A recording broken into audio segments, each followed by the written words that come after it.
Hi friends, this is Krish the Urban Naxal, and I am going to talk to you about the Rakhi Banerjee case where Lodha has stolen rupees 6.08 lakhs, that is 6 lakhs and 8,000 rupees belonging to Rakhi Banerjee, who booked a flat. Refuses to refund the amount.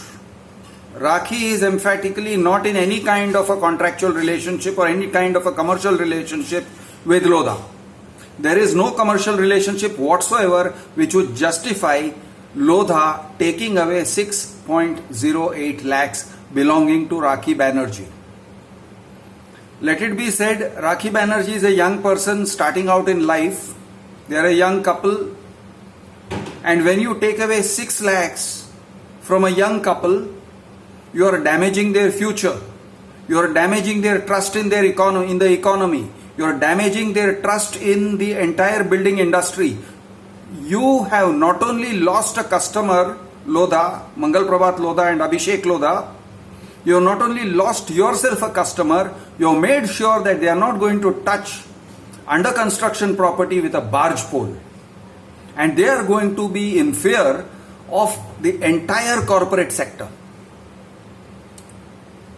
We have pointed out to Lodha in no uncertain terms, multiple times with correspondences, saying, see, when you have taken an application form and a signature on an application form, it is not a contract. Abundantly clear to them. They are not, unlike the common man who doesn't understand the law.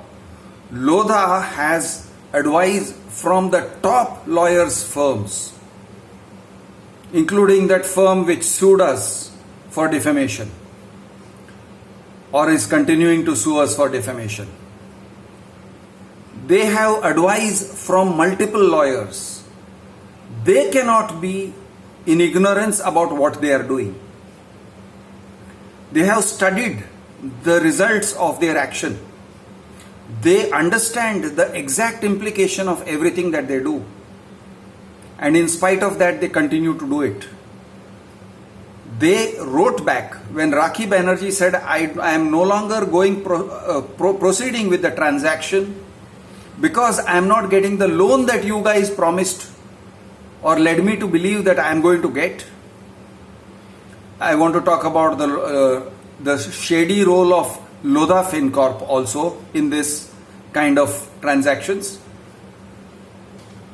I am not able to mobilize adequate loan, therefore I want my money back. When they said that, when she says that, they reply to her saying that the contract between us is non-terminable. And the contract between us is non-terminable basis the terms and conditions of the application form. Now, she's only signed an application form. There is no contract. The terms and conditions of the application form are a one-sided bunch of things written down. It is the small print of Lodha. Nobody reads it. Nobody is intended to read it. If you try to read it in the sales office, they interfere with you. They prevent you from reading it. They divert you. They don't want you to read that. And if you do happen to read about forfeits, they might even go so far as to say, ma'am, that is not for you, don't worry, main hoon na. Don't worry, aap book kar lo, main hoon, I will take care of it. You don't worry about it. All this is general small print. It is not applicable to you.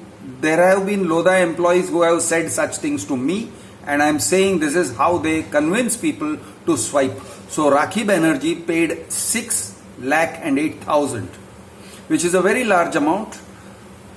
She and her husband would have probably saved money for 2 or 3 years before they could pay 6 lakh and 8,000, and she was induced by Lodha to pay this amount thinking she was getting a valuable security in return. Friends, when you give something, you get something in return from a company. That's what we have been taught to believe. That's what all of us have grown up to believe. That you give something, you get something. You would be very surprised to find that you give something and you don't get anything. So they just turn the entire economics that you have learnt in school and college on its head. And if you give something and then you don't give something more when demanded by Lodha, Lodha calls you a defaulter. Defaulter towards what? Defaulter because you have not paid as demanded. But am I contractually bound to pay? Where is the contract that binds me to pay? They'll say, no, the application form that you signed is the contract. A contract is something that is between two people, two parties. So on one side, you, the flat buyer, on the other side there is Lodha, the flat seller. You have signed, has Lodha signed that application form.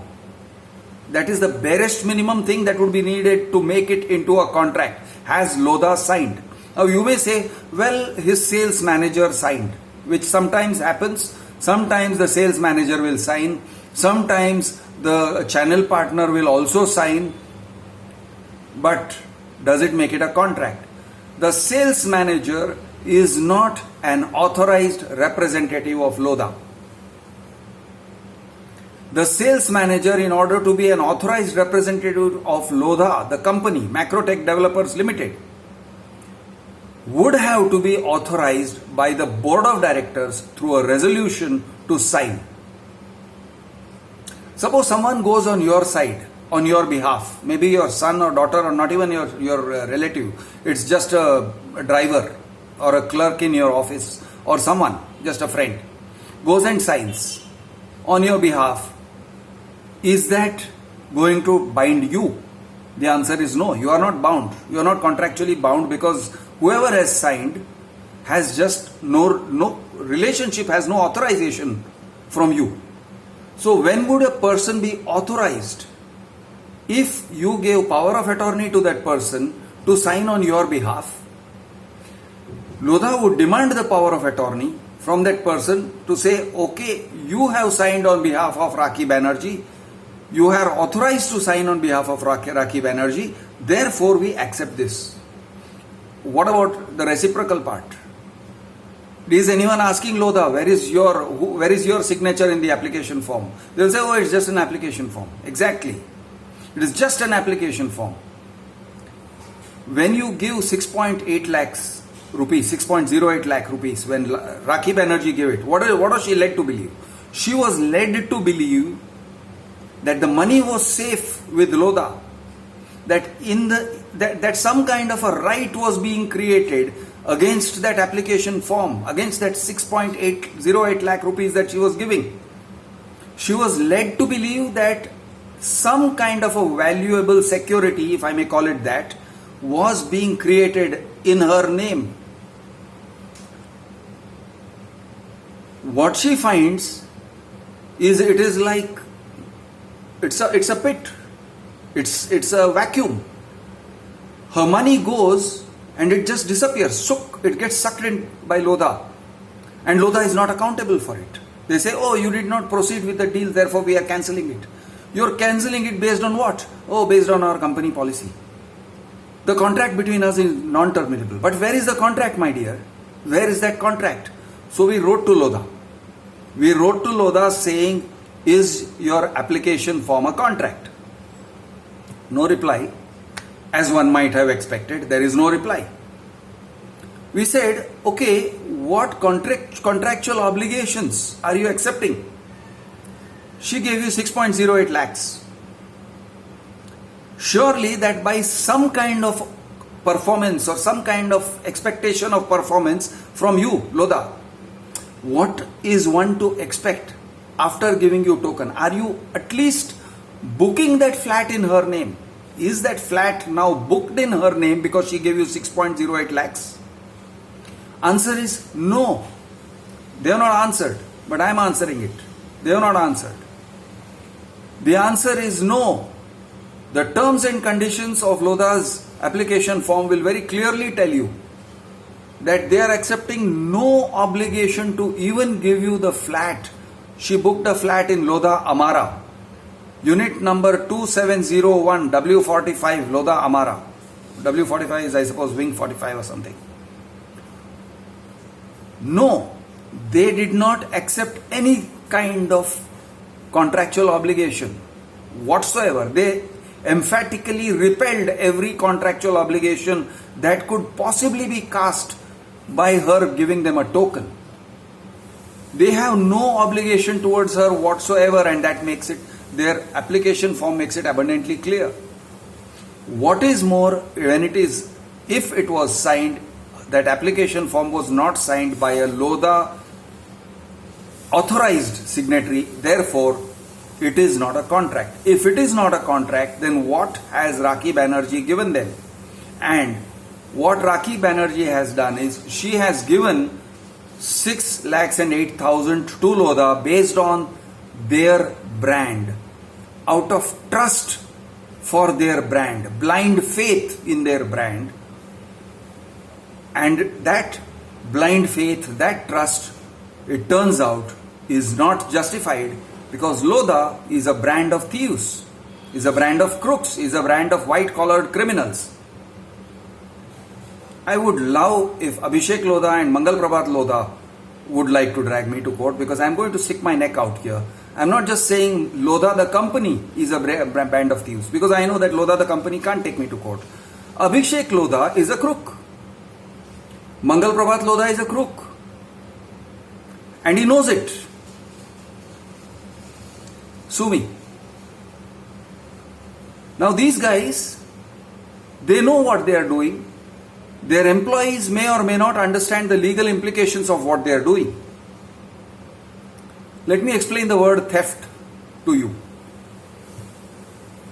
If somebody gives you money, it doesn't belong to you. If somebody puts the money in front of you and you put it into your pocket, the money doesn't belong to you. If you enter into a contract to do something for them, you accept some kind of contractual obligations. It may be argued that the money that they gave you was towards those contractual obligations, and therefore the money now belongs to you. Fair enough. You entered into a transaction. That transaction puts something, gives some kind of benefits, real or imagined benefits to the other person. They say, we will hold the flat for you. We will hold the flat. Do they accept the obligation to hold the flat for Rakhi Banerjee? The answer is no. They do not. That's what their terms and conditions say. They do not. So what happens? What happens is Rakhi Banerjee gives 6.08 lakhs. Whom does that money belong to? That money belongs to Rakhi Banerjee. That money till date belongs to Rakhi Banerjee. But it is now lying in the account of Lodha. Now when you say, okay, if money is lying in my account, it becomes my money, what is that? That is gundagiri. That is theft, that is robbery, that's daylight robbery. And when they say, yes, you signed it, you signed these terms and conditions, but it was not a contract. Bonded laborers have been induced to sign and give up their freedom, so to speak, renounce their freedom as free men, and take on the so-called contract to go to coffee plantations or sugarcane plantations or God alone knows wherever that person wants to send them. That kind of consent, which is not a real consent, which is not an informed consent, which is not a consent protected by law, which is not a consent within the four walls of the law, is not a contract, is not a consent. So what is it?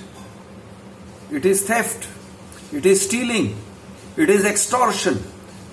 When Lodha says, Rakhi Banerjee, you have to give us more money, otherwise we are going to take away the money that you have given us. We are going to take it away, we are not going to give it back to you. That is extortion. They offered her a voucher. Is the application form a contract? No. Suppose they had given an allotment letter. They didn't. But suppose they had given an allotment letter. Would that have made it into a contract? Again, the answer is no. Again, because emphatically, Neither the application form nor the allotment letter can be taken to the registrar and just registered. You can't just take the application form to the stamp duty registrar and say, okay, here, register it, and then I'm going to go and pay stamp duty on it. And it will become a contract. No. So application form will not become a contract. Will allotment letter plus application form together constitute a contract? Does it constitute a transaction? Again, answer is still no. Why? Multiple reasons. One of the reasons is, when you are selling an under construction property, what you are actually doing is you are not selling a property. You are selling a bunch of terms and conditions. You are selling a promise. You are selling a promise of a flat which may in the future come into existence if all goes well. All sorts of caveats are put into it. All sorts of disclaimers, all sorts of waivers are taken from you, and all kind of disclaimers are stuffed into you. Moreover, they say, if we get the permissions, and if all goes well, and if the economy behaves the way we want it to behave, the economic environment continues to be favorable, all the rest of it, every possible risk, every conceivable risk is loaded onto your shoulder, thus the flat buyer's shoulder. If all of it plays out well, you will get a flat at the end of it. Meanwhile, on your side, there is no force majeure, there is no disclaimer, there is no waiver, there are no safeties, there is no way you are getting out of the firm commitment to give money whenever Lodha demands it. And the threat is, if they fail, if you, the flat buyer, fail to give money when demanded, as demanded, exactly when demanded, because the timelines are very small,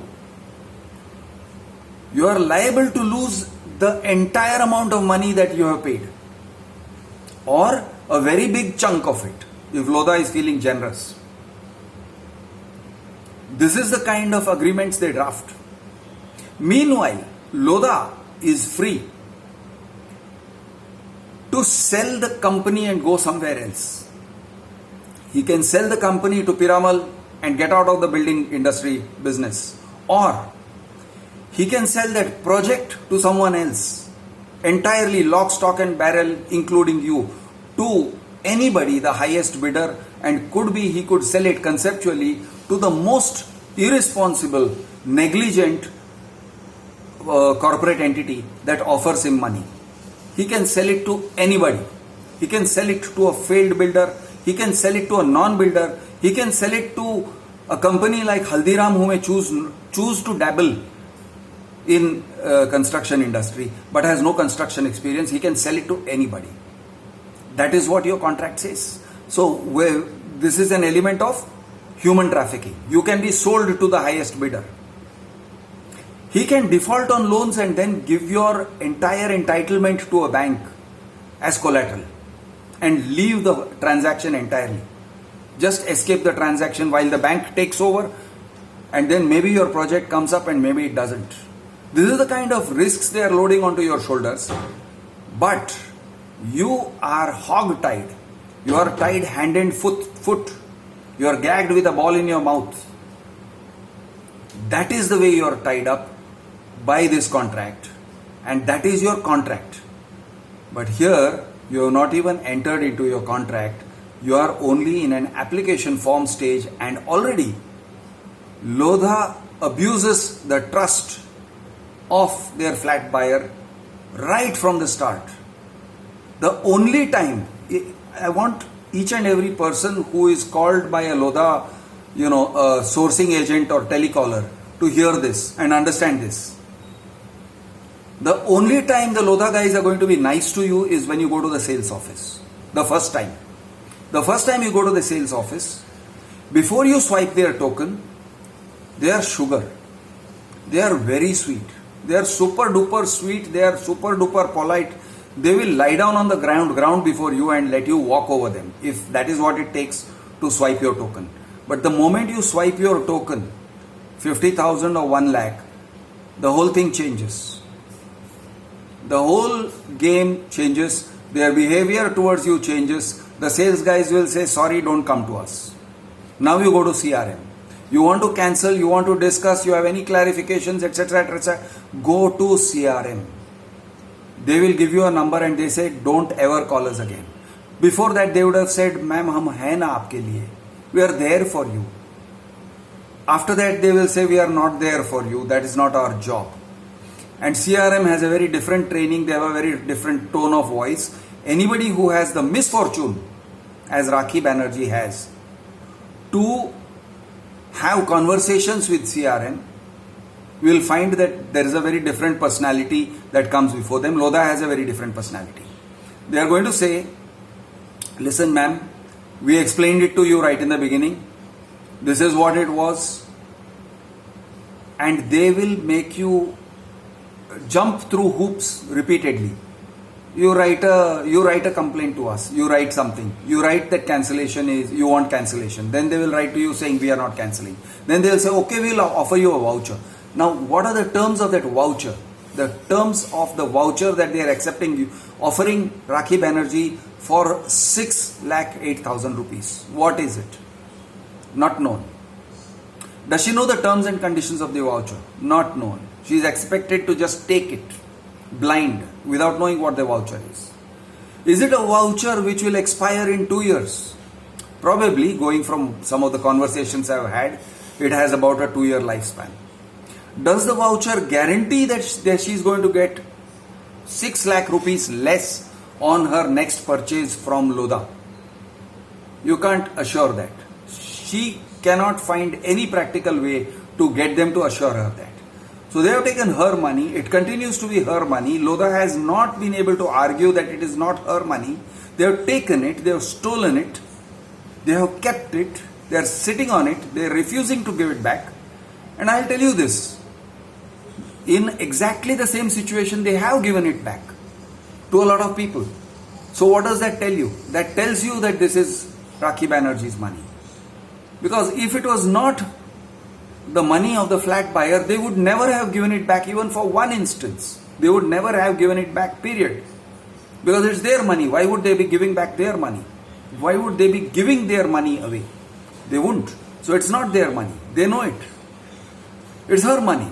They are keeping it. And they are saying, next time you go for a flat, you give this voucher and you're going to get 6,08,000 rupees reduction. Really? Are they going to be transparent about the value of the flat? Or are they just going to add the 6.8 lakhs at first and then reduce it and say, okay, we reduced it. And she has no negotiating power. This is Lodha's trap. This is Lodha's theft. I am Krish the Urban Naxal. Jai Maharashtra. Jai Hind.